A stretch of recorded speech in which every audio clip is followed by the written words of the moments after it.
nature and DNA in them. Now don't go home and get a blood test because you might find out you done raised the wrong folks. Leave it like it is, but don't leave this like it is, the new birth.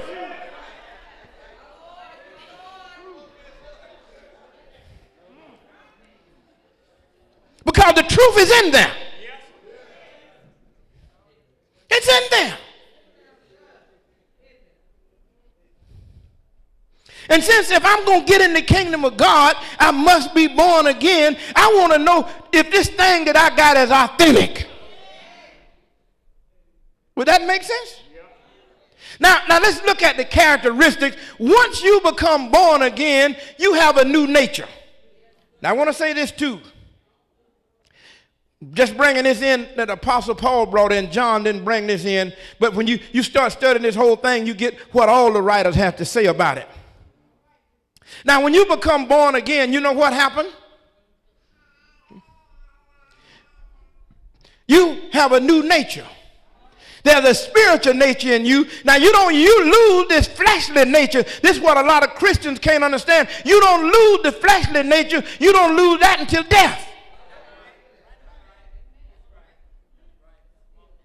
There's a war going on inside of you now. There's a spiritual nature that want to do the things of God, but then there's a fleshly nature that's where all the temptation, that's how Satan tempts you through the flesh.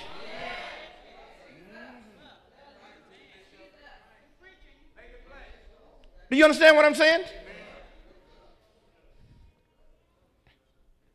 So now you have a spiritual nature and a what?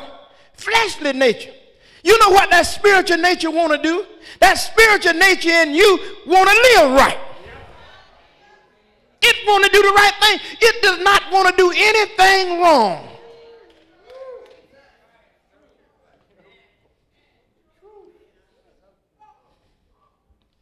Now, that spiritual nature inside of us, what is it like?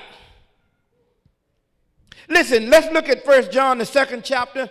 I'll cover maybe a couple of these and stop, and I'll finish the rest next week. We're talking about the mystery of the new birth now.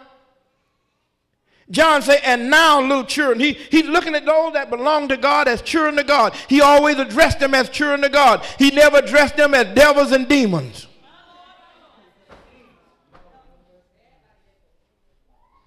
He never called them devils. It's wrong to call born-again believers devils and demons. Because they're not devils and demons, they are sons of God. So if I'm born again and you call me a devil, you calling me out of my name. You understand? Now I didn't call nobody no devil.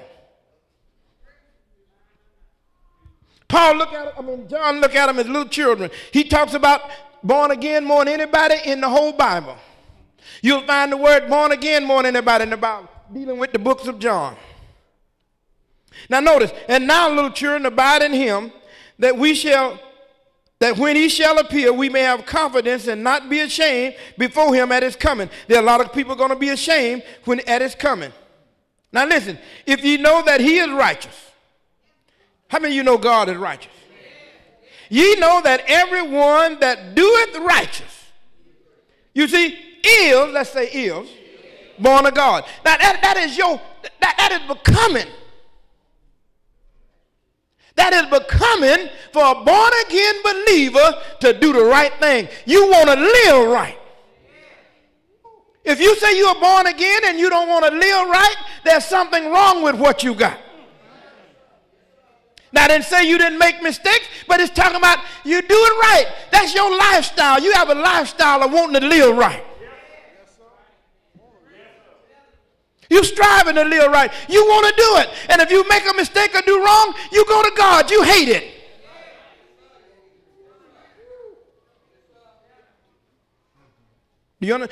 A born-again believer cannot be comfortable doing the wrong thing.